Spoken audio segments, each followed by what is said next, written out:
As a Man Thinketh. James Allen. Preface. This brief book, the fruit of reflection and experience, is not intended to be an exhaustive treatise on the power of thought, a subject on which much has been written.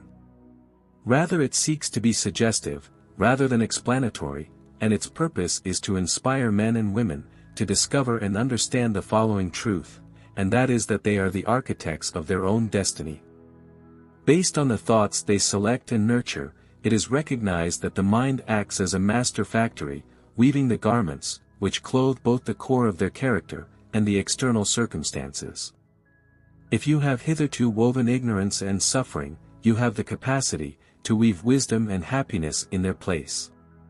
Chapter 1. Thought and Character. The aphorism, "As a man thinketh in his heart, so is he," not only embraces his being, but comes to comprehend every condition and circumstance of his life. A man is literally what he thinks, his character being the sum of all his thoughts. Just as a plant sprouts from its seed, and could not be otherwise, so every action of a man sprouts from the invisible seeds of thought, and could not exist without them. This applies equally to those acts which are considered spontaneous and unpremeditated as to those which are deliberate. As to those which are deliberately performed. Actions are outgrowths of thought, and bliss and suffering are their fruits. In this way, man reaps the sweet and bitter fruits, which he himself sows. The thoughts in the mind make us what we are. They forge and shape us. If you harbor in your mind inferior thoughts, pain will follow you as the plow follows the ox. If instead your thoughts are elevated, bliss will follow you like your own shadow, it is a fact. The development of man is governed by laws, not by artifice. And the law of cause and effect is as absolute and inevitable in the hidden realm of thought as it is in the world of visible and material objects. An admirable character is not a matter of chance or favor, but the natural result of a constant effort in harboring the right thoughts, the effect of a very long and cherished association with admirable thoughts. An ignoble and bestial character, by the same process, is the result of vile thoughts, continually harbored. He makes or unmakes himself, and in the harmony of thought, forges the weapons with which he destroys himself. He also makes the tools, with which he builds for himself heavenly mansions of happiness, strength and peace. With the choice and application of right thoughts, man ascends to divine perfection. With the application and abuse of wrong thoughts, he descends below the level of the beasts. Between these two extremes are all the categories of character, and man is their master and maker. Of all the wonderful truths of the soul, which were recovered and rediscovered in this age, none is more grand and hopeful than this. Man is the master of thought, forger of character, creator and shaper of conditions, environment and destiny. As a being of power, intelligence and love, and lord of his own thoughts, man holds the key to every situation, and carries with him the agency of transformation and regeneration, by which he makes of himself what he wills. Man is always the master and lord, even in his state of greatest weakness and neglect, but in his weakness and degradation, he is the foolish master who misrules his affairs. When he begins to reflect upon his condition, and to search diligently for the law that brought him to that state, he is transformed into the wise master, intelligently channeling his energy, and elaborating productive thoughts. That is the wise master, and man can only become so by discovering within himself the laws of thought, a discovery that is the result of application, self-analysis, and experience. Only after much searching and digging, gold and diamonds are obtained, and man can find every truth associated with his being, if he digs with determination deep within his soul. And he will prove unequivocally that he is the forger of his character, the shaper of his life, and the builder of his destiny. Always if he monitors, controls, and alters his thoughts, tracking their effects on himself, on others, on his life and circumstances, linking cause and effect with patient practice and research. And using every experience, even the most trivial, every everyday fact, as means of gaining self-knowledge, which is understanding, wisdom, power. In that sense, as in no other, is the absolute law, he that seeketh shall find, to him that knocketh at the door it shall be opened. Only by patience, practice, and unceasing impertinence, can a man enter the gate of the temple of knowledge. Chapter 2. Effect of Thought on Circumstances. The mind of a man is compared to a garden, which may be intelligently cultivated, or be neglected and become overgrown with weeds, but whether cultivated or neglected, it is destined to produce. If useful seeds are not sown, then wheat seeds will fall, grow in abundance, and reproduce. As a gardener cultivates his plot, keeping it free from weeds, growing the flowers and fruits it requires, so also should man tend the garden of his mind, cleansing it of harmful, useless and impure thoughts, and cultivating to perfection, the flowers and fruits of right, useful and pure thoughts. Only by following this process, man sooner or later discovers that he is the master gardener of his spirit, director of his life. He also discovers in himself the laws of thought, and understands, more and more accurately, how the force of thought and the elements of mind operate in the formation of his character, his circumstances, and his destiny. Thought and character are one, and while character is only manifested and discovered through circumstances, the environment of a person's life will always be in harmony with his inner state. This does not mean that a person's circumstances at any given time are an indicator of his entire character. Rather, those circumstances are intimately connected with some vital element of thought within him which, at that moment, is indispensable to his development. Every man is where he is, by the law of his own being. The thoughts which he has built into his character, have brought him there, and in the disposition of his life there is no element of chance, but the result of a law, which cannot fail. This is true, both for those who are dissatisfied with their environment, and for those who are satisfied with it. As a being of evolution and progress, man is at a point, at which he must learn that he is to grow, and as he learns the spiritual lesson, which every circumstance offers him, it ends, and gives place to other situations. Man is slapped down by circumstances, as long as he thinks of himself, as a being created by external conditions. But when he realizes that he is a creative power, and that he can manage the lands and seeds of his being, from which circumstances are born, he becomes the lord and master of himself. The man who for some time has practiced self-control and self-purification, knows that circumstances are born of thoughts, because he has noticed that the alteration of his circumstances has been in exact relation to the alteration of his mental state. Thus, it is true that when a man, tenaciously engaged in remedying the defects of his character, and makes rapid and marked progress, then he passes rapidly through a succession of sudden changes. The soul attracts that which it secretly harbors, that which it loves, and also that which it fears. It reaches the pinnacle of its most cherished aspirations, falls to the level of its most impure desires. And circumstances are the means by which the soul receives what is its own. Every seed of thought sown, dropped into the mind, and which takes root, reproduces itself, blossoming sooner or later into actions, producing its own fruits, of opportunity and circumstances. Good thoughts produce good fruits, bad thoughts bad fruits. The environment of circumstances takes shape in the inner world of thoughts, and all external conditions, pleasant and unpleasant, are factors, which ultimately exist for the good of the individual. Man learns as much by suffering as by enjoying. By following the innermost desires, aspirations and thoughts, by which he allows himself to be dominated, by pursuing delusive visions of impure imagination, or by walking with firm footing, the path of lofty aspirations, man finally receives in full the fruits of these, in the environment of his life. The laws of growth and adaptation are fulfilled everywhere. A man does not come to a nursing home or prison, by the tyranny of fate or circumstances, but by the path of servile thoughts, and low desires. A man of pure thoughts does not suddenly fall into crime by stress, or by merely external forces. Criminal thoughts have been secretly harbored in the heart, and the hour of opportunity reveals their accumulated power. Circumstances do not make the man, they reveal him to himself.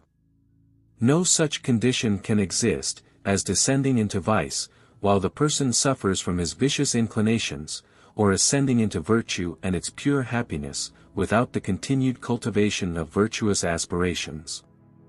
Man, therefore, as master and lord of thought, is the maker of himself, the shaper and author of his environment. Even at birth the soul reveals itself, and at every step of its pilgrimage, attracts that combination of conditions which reveal it, which are the reflection of its own purity or impurity, its strength or weakness. Men do not attract what they want, but what they are. Their cravings, whims and ambitions, are frustrated at every step, but their innermost thoughts and desires, feed on themselves, whether they are unclean or clean. The divinity that shapes us, is within ourselves, we are ourselves. Man is bound only by himself. Thought and action are the jailers of destiny, they imprison us, if they are low, they are also angels of freedom, they liberate us, if they are noble. Man does not get that which he desires, and prays for, but that which he justly earns. His desires and prayers are only gratified and fulfilled and they harmonize with his thoughts and actions. In the light of this truth, what then is the point of struggling against circumstances? It means that man is continually revealing himself against the outward effect, while all the time he is nurturing and preserving the cause in his heart. This cause may take the form of a conscious vice, or of an unconscious weakness, but whichever it is, it stubbornly retards the efforts of its possessor, who thus cries out for a cure. Man is anxious to improve his circumstances, though he is not so desirous of improving himself, and therefore remains bound. The man who does not shrink from his own crucifixion, will never fail, in attaining the aim which he sets in his heart. This is as true in earthly things, as it is in divine. Even the man, whose sole object is to attain prosperity, must be prepared to make great personal sacrifices, before he can attain his object. He who does not do so, is a miserable and poor man.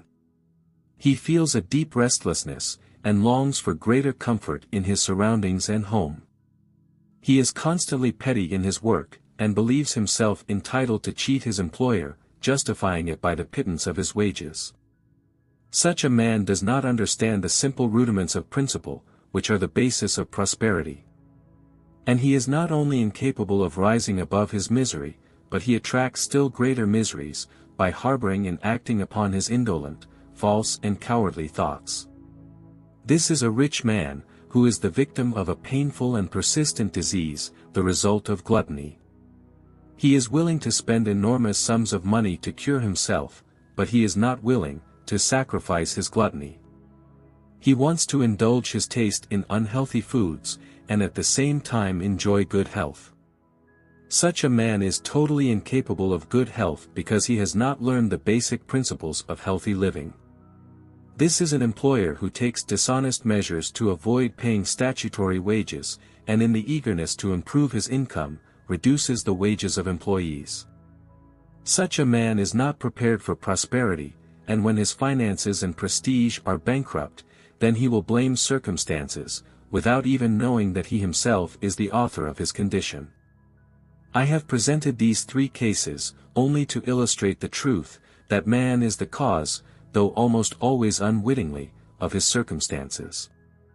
And that while he aspires to a good end, he continually frustrates his purpose, by stimulating thoughts and desires, which do not harmonize with that end. Such cases can be modified and multiplied almost indefinitely.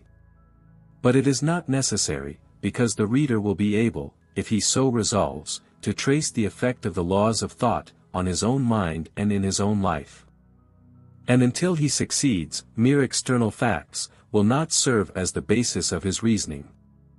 Circumstances, however, are so complicated, thought is so deeply rooted, and the conditions of happiness vary so much among individuals, that the condition of man's soul as a whole cannot be judged otherwise than by the outward aspect of his life. One man may be honest in a certain direction, and yet suffer privation, another man may be dishonest in some direction, and yet acquire wealth. But the usual conclusion, that the former fails because of his particular honesty, and that the latter is prosperous because of his particular dishonesty, is the result of a superficial judgment, which assumes that the dishonest one is almost entirely corrupt, and the honest one is almost entirely virtuous. In the light of deeper knowledge and greater experience, that judgment will be found to be erroneous. The dishonest must have some admirable virtues, which the other does not possess, and the honest, harmful vices which are absent in the other. The honest man reaps the good results of his honest thoughts and acts, though he also attracts the suffering, which his vices generate. The dishonest man, likewise, reaps his own sufferings and joys. Human vanity takes pleasure in believing that one suffers because of his virtue. But until man has extirpated every unwholesome, bitter and impure thought from his mind, and cleansed every sinful stain from his soul, he will not be in a position to know and say that his sufferings are the result of his good, and not of his bad qualities. And in the path of perfection, he will have found working, in his mind and in his life, the great law which is absolutely just, and which gives neither good for evil, nor evil for good. In possession of such knowledge, he will understand, looking back on his past ignorance and blindness, that his life unfolds, and always unfolded with justice, and that all his past experiences, good and bad, were the impartial fruit of his own being, in a process of evolution. Good thoughts and actions can never produce bad results, bad thoughts and actions can never produce good results. This is nothing other than stating that nothing can be harvested but wheat from wheat, or nettle from nettle. Man understands this in the natural world, and works with that knowledge. But few understand it in the moral and mental world, although this operation is very simple and direct, and therefore do not cooperate with this law. Suffering is always the effect of wrong thoughts, in some direction. It is an indication that the individual is out of harmony with himself, with the law of his being. The only and supreme use of suffering is purification, burning all that is useless and impure. Suffering ceases for the one who is pure.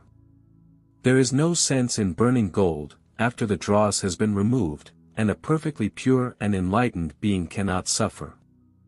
The circumstances, by which a man meets with suffering, are the result of his own mental disharmony. And the circumstances, by which man meets with bliss, are also the results of his own mental harmony. Happiness, not material possessions, is the measure of right thinking. Unhappiness, not lack of material possessions, is the measure of wrong thinking. A man may be unhappy and be rich, he may be blessed and be poor. Good fortune and wealth only come together, when wealth is rightly and wisely employed. And the poor man only descends into misery, when he considers his fate as a burden unjustly inflicted. Destitution and indulgence are two extremes of misery. Both are equally unnatural, and the result of mental disorder.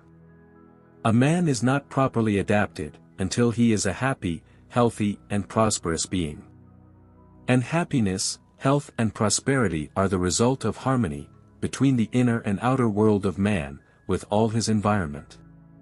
A man only begins to be a man, when he stops lamenting and cursing, and begins to seek the hidden justice, which governs his life.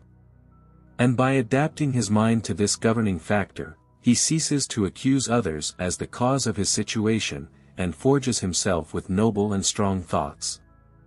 When he stops kicking against circumstances, and begins to use them as an aid to progress faster, as well as a means to discover the power and possibilities hidden within himself. Law, not confusion, is the ruling principle of the universe. Justice, not injustice, is the spirit and substance of life. Righteousness, not corruption, is the molding and motivating force, which governs the spirit of the world. This being so, man has no choice but to discover that the universe functions correctly. And in rectifying himself, he will find that as he changes his thoughts, with respect to situations and people will change with respect to him. The proof of this truth is in each person, and can therefore be easily verified by systematic introspection and self-analysis. Change a man's thoughts radically, and he will be astonished at the rapid transformation that will take place in the material conditions of his life. Man imagines that he can keep his thoughts secret, but he cannot. They quickly crystallize into habits, and habits take the form of circumstances. Indulgent thoughts crystallize into habits of indulgence, with regard to drink and sex, which take the form of destruction and suffering. Impure thoughts of all kinds crystallize into habits of disorientation and weakness, which take the form of circumstances of disturbance and adversity. Thoughts of fear, doubt and indecision crystallize into habits of weakness, unmanliness and irresolution, which take the form of circumstances of failure, destitution and dependence. Thoughts of laziness crystallize into habits of slovenliness and dishonesty, which take the form of circumstances of filth and beggary. Thoughts of hatred and condemnation crystallize into habits of accusation and violence, which take the form of circumstances of injury and persecution. And narcissistic thoughts of all kinds crystallize in selfish habits, which take shape from circumstances of greater or lesser distress. On the other hand, noble thoughts of any kind crystallize into habits of grace and kindness, which take form from circumstances of happiness and cordiality. Pure thoughts crystallize into habits of temperance and self-control, which take shape from circumstances of peace and tranquility. Just as thoughts of courage, self-confidence and decisiveness crystallize into courageous habits, which take the form of circumstances of success, fulfillment and freedom. Thoughts full of energy crystallize in habits of neatness and industriousness, which take the form of pleasant circumstances. Noble and charitable thoughts are transformed into habits of generosity, which take the form of circumstances of protection and preservation. Thoughts of love and generosity crystallize into habits of detachment, which take the form of circumstances of lasting prosperity and true wealth. Persistence, in a given succession of thoughts, whether good or bad, does not fail to produce results in character and circumstances. A man cannot directly choose his circumstances, but he can choose his thoughts, and thereby, indirectly, but with certainty, shape his circumstances. Nature takes care to assist every man in the satisfaction of the thoughts which dominate him. And it presents him with the opportunities, which will bring into reality in the quickest manner, his constructive thoughts, as well as his destructive ones. Cease a man to think sinfully, and the world will soften to him, and be ready to help him. Lay aside his weak and unhealthy thoughts, and opportunities will spring up on every hand, to help him in his resolutions. Motivate good thoughts, and there will be no fatality to bind you to misery and shame. The world is your kaleidoscope, and the variety and combination of colors, which at every moment it presents to you, are the exquisitely adjusted images of your thoughts always in motion. You will be what you are meant to be. Let defeat find its false happiness in what it believes to be your reality, but your spirit despises it. Dominate time, and conquer space. Defeat that vain trickster, luck defeats circumstance, puts it at your service.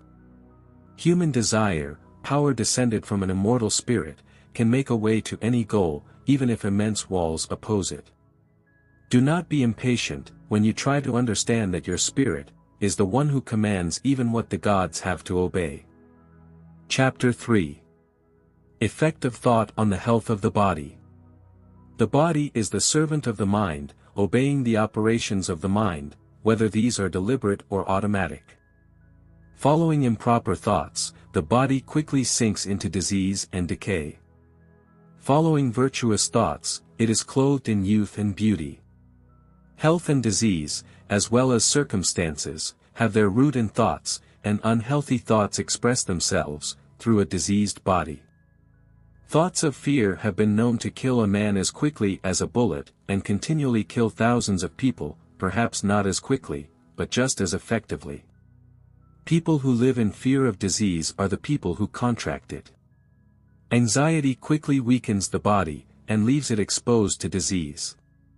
While impure thoughts, even if they have no physical origin, will soon destroy the nervous system. Energetic thoughts, of purity and bliss, produce in the body vigor and grace. The body is a very delicate and plastic instrument, and responds quickly to the thoughts that dominate it, so that habits of thought will produce their effects upon it, whether good or bad. Man will continue to have impure and poisoned blood, as long as his thoughts are impure. From a clean heart, emanates a clean life and a clean body. From a defiled mind, proceed a corrupt life and a corrupt body. Thought is the source of all action, of life and its manifestation. Build a source that is clean, and all will be pure. Change of diet will not help a man who does not change his thoughts. When a man purifies his thoughts, he will no longer desire impure food. If you wish to perfect your body, you must be zealous with your mind. If you want to renew your body, beautify your mind. Thoughts of malice, envy, disappointment, discouragement, rob the body of its grace and health. A bitter face is not a matter of chance, but of bitter thoughts. Wrinkles that disfigure, are made by foolishness, passion and pride. I know a 96-year-old woman, who possesses the innocent and luminous face, of a teenager. I know a man who does not reach middle age, whose face, is disfigured by lines without harmony. One is the result of a sweet and vivid disposition, and the other, the result of passion and discontent. Just as you cannot have a healthy and sweet home, if you do not let in freely, air and sunlight into the rooms. So a vivid and happy body, or a serene face, can only be the result, of letting freely into the mind, happy thoughts, good wishes and serenity. On the face of the aged, there are wrinkles produced by sympathy. Others by pure and vigorous thoughts, and others carved by passion, who cannot distinguish them. For those who have lived rightly, age brings calm, peace, like a sunset. Recently, I observed a philosopher on his deathbed. He was old only in years, and he died as sweetly and calmly, as he lived. There is no better medicine than happy thoughts, to dispel the ills of the body. There is no better comforter than goodwill, to dispel the shadows of sorrow and bitterness. To live continually with malevolent, cynical and envious thoughts, is to confine oneself in a prison, self-made. But to think well of everyone, to be kind to everyone, and patiently learn to find the good side of things, such thoughts are the true gates of heaven. And living day by day, in thoughts of peace toward every creature, will draw peace in abundance to its possessor. Chapter 4. Thoughts and Purpose. Until thought is accompanied by purpose, there will be no intelligent achievement. Most allow their thoughts to drift aimlessly and adrift upon the ocean of life. Such purposelessness is a vice, and must not be allowed by one who wants to be safe from catastrophe and destruction. He who has no central purpose in his life, falls an easy prey to banal worries, fears, problems and self-pity. And so he heads, as surely as if he sought it with intention, albeit by a different path, to failure, unhappiness, loss of what is dear, because weakness, cannot endure in a universe of power. Man must conceive a legitimate purpose in his heart, and strive to achieve it. He must make this purpose, the center of his thoughts. It may take the form of a spiritual ideal, or it may be an earthly object, according to his nature and the times. But whichever it is, he must steadily focus the force of his thoughts upon the goal before him.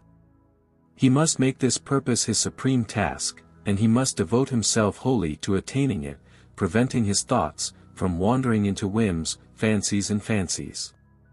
This is the royal road to self-mastery, and true concentration of thought. Even if he fails again and again to achieve his purpose, as he must until he overcomes his weakness, the strength of character gained will be the true measure of his power and his conquest. Thus he will form a new starting point for future victory and power. Those who are not prepared for a great purpose should fix their thoughts on executing their assignment without fail, no matter how insignificant it may seem. Only in this way can thoughts be concentrated and focused, and energy and resolution be developed, and once this is achieved, there will be nothing that cannot be accomplished.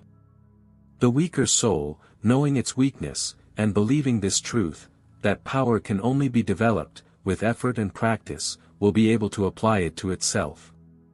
And adding effort to effort, patience to patience, and strength to strength, it will never cease to grow, and in the end will grow with divine strength. Just as the physically weak man may strengthen himself by careful and patient exercise, so the man of weak thoughts may turn them into powerful ones by exercising himself in right thinking. To eliminate purposelessness and weakness, and to begin to think with purpose, is to rise to the rank of those who recognize only failure as one of the paths to success. Those who make circumstances serve them, and those who think with fortitude, throw themselves fiercely, and overcome with mastery. Having conceived his purpose, man must mentally mark out a straight line that will lead him to his goal, without looking to the right or to the left. Doubt and fear must be rigorously excluded. They are disintegrating elements, they break the straight line of effort and divert it, they are useless and ineffective. Thoughts of doubt and fear have never achieved a goal, and never can. They always lead to failure. Purpose, energy, power, and energetic thought stop when doubt and fear creep in between them. Decision and purpose emanate from knowing what we can do. Doubt and fear are the great enemies of knowledge, and he who encourages them, and does not eliminate them, will find frustration at every turn. He who has conquered doubt and fear has conquered failure. His every thought is allied to power, and difficulties are bravely met and defeated with wisdom. His purposes are timely sown, and they blossom and bear fruit, which will fall when ripe. Thought strongly allied to purpose becomes a creative force. He who understands this, is ready to become a superior being, and stronger than a mere bondage of wavering thoughts and changing sensations. He who achieves this will have become the conscious and intelligent master of his mental powers. Chapter 5. The Thought Factor in Success. Everything that man achieves, and everything in which he fails, is the direct result of his thoughts. In a justly governed universe, in which inequity would mean total destruction, individual responsibility must be absolute. A man's weakness and strength, his purity and impurity, are his, and no one else's. They are his own. They are wrought by himself, and not by another, and can be altered only by him, never by another. His condition is also his own, and no one else's. His suffering and his happiness emanate from within himself. As he thinks, so he is, as he continues to think, so he will continue to be. A strong man cannot help a weak one, unless the weak one wishes to be helped, nay, the weak one must become strong himself, he must, by his own efforts, develop the strength he admires in another. No one but himself can alter his condition. It has been usual for man, to think and say, many men are slaves because one is an oppressor, let us hate the oppressor. At present, however, there is a small and growing tendency to reverse that judgment, and say, one man is an oppressor because many are slaves, let us despise the slaves. The truth is that oppressor and slave cooperate in their ignorance, and while they seem to afflict each other, they actually afflict themselves. A perfect knowledge will perceive the action of the law in the weakness of the oppressed, and in the misapplied power of the oppressor. A perfect love, seeing the suffering which both states involve, condemns neither. A perfect compassion embraces both oppressor and oppressed. He who has conquered weakness, and has driven away from himself selfish thoughts, belongs neither to the oppressed nor to the oppressors. He is a free person. A man can only elevate himself, conquer and achieve success by elevating his thoughts. He can only remain weak, dejected and miserable, by refusing to elevate his thoughts. Before a man can achieve any goals, even if they are earthly goals, he must elevate his thoughts above animal slavery and indulgence. He must not, if he is to succeed, surrender to his animalism and selfishness in any way. But a part of him must, at least, be sacrificed. A man whose main thought is animal indulgence can neither think clearly nor plan methodically. If he does not begin to courageously control his thoughts, he is not able to control other matters, and to take serious responsibility. He is not prepared to act independently, on his own. But he is limited only by the thoughts he chooses. There can be no progress or achievement without sacrifice, and a man's earthly success will be achieved, to the extent that he sacrifices his animal and confused thoughts, and concentrates his mind on the development of plans, as well as strengthening his resolution and self-confidence. And the higher your thoughts are, you will become more courageous, great and right, the greater your achievements will be, blessed and lasting will be your successes. The universe does not favor the greedy, the dishonest, the vicious, although superficially it sometimes seems to do so. But it does help the honest, the magnanimous and the virtuous. All the great masters of all ages have declared this in different ways, and to prove and understand it, man has only to persist in becoming more and more virtuous, elevating his thoughts. Intellectual attainments are the result of thought, devoted to the pursuit of knowledge, or of beauty, and truth in nature. Such attainments may sometimes be linked to vanity and ambition, but they are not the result of these characteristics, they are the natural result of arduous and prolonged effort, and of pure and unselfish thoughts. Spiritual attainments are the consummation of divine aspirations. He who constantly cultivates noble and lofty thoughts, living in a pure and unselfish manner, will undoubtedly become a man of wisdom and nobility of character. This is as sure as the sun reaches its zenith, and the moon becomes full. He will ascend to a position of influence and prosperity. Success, of whatever kind, is the crown of effort, the diadem of thought. With the help of self-mastery, resolution, purity, righteousness, and well-directed thoughts, man ascends. But carried away by irrationality, indolence, impurity, corruption and confused thoughts, man descends. A man may rise to great earthly feats, and even to sublime altitudes in the spiritual world, and descend again to misery, by allowing arrogant, selfish and corrupt thoughts to possess him. Victories won by right thinking can be preserved only with vigilance. Many cease their efforts when success is assured, and quickly fall into defeat.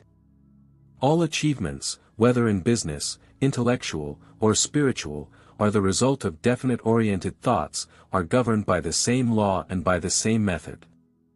The only difference is the objective. He who wants to achieve little, must sacrifice little, and he who wants to achieve much, must sacrifice much. Chapter 6. Vision and Ideals. Dreamers are the saviors of the world. Just as the visible world is sustained by invisible forces, so man, amidst all his judgments, sins and sordid vocations, is nourished by the visions of beauty, by his solitary dreamers. Mankind cannot forget his dreamers, cannot let their ideals disappear and die. Mankind lives in these, knows them as the realities, which one day will be seen and known. Composers, sculptors, painters, poets, prophets and visionaries, they are the makers of the world, the architects of heaven.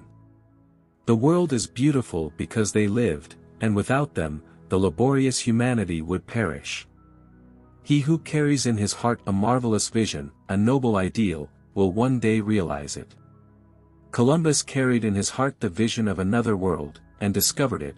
Copernicus urged the vision of many worlds, as well as a larger universe, and discovered it. Buddha beheld a vision, of a spiritual world of holiness and perfect peace, and entered it. Value your visions, value your ideals, value the music that stirs your heart, the beauty that forms in your mind, the grace that clothes your purest thoughts, and out of them will grow enchanting conditions, a heavenly atmosphere. From them will be built, if you remain faithful, your ideal world. To will is power, to dream is to achieve. Shall man's base desires receive the utmost gratification, and his purest aspirations die without sustenance? That is not the law, such a condition will never occur. Ask and you shall receive. Dream noble dreams, and as you dream, you shall become. Your vision is the promise of what you will one day be. Your ideal is the prophecy of what you will one day reveal. The greatest achievements were at first and for a time, only a dream. The oak sleeps in the acorn, the bird waits in the egg, and in the highest vision of the soul, a guardian angel stirs. Dreams are the seeds of reality. Your circumstances may not be to your liking, but they will not remain the same if you conceive an ideal and strive to achieve it. You can't move on the inside, and remain static on the outside. This is a young man oppressed by poverty and work, confined for long hours in an unhealthy workshop. Without school, and without the art of refinement. But he dreams of better things, he thinks of intelligence and refinement, of grace and beauty. He conceives and creates with his mind, an ideal life. The vision of a wider freedom and higher views, takes possession of him. Anxiety drives him to action, and he uses all his spare time and means, however small, to the development of his hidden powers and talents. Very soon his mind has been so altered, that the workshop can no longer hold him. It has become something that is so out of harmony with his thoughts, that it is left out of his life, like a piece of clothing that is thrown away. And as the opportunities grow, which fit the sights of his growing power, it vanishes forever. Years later, we see this young man as a whole man.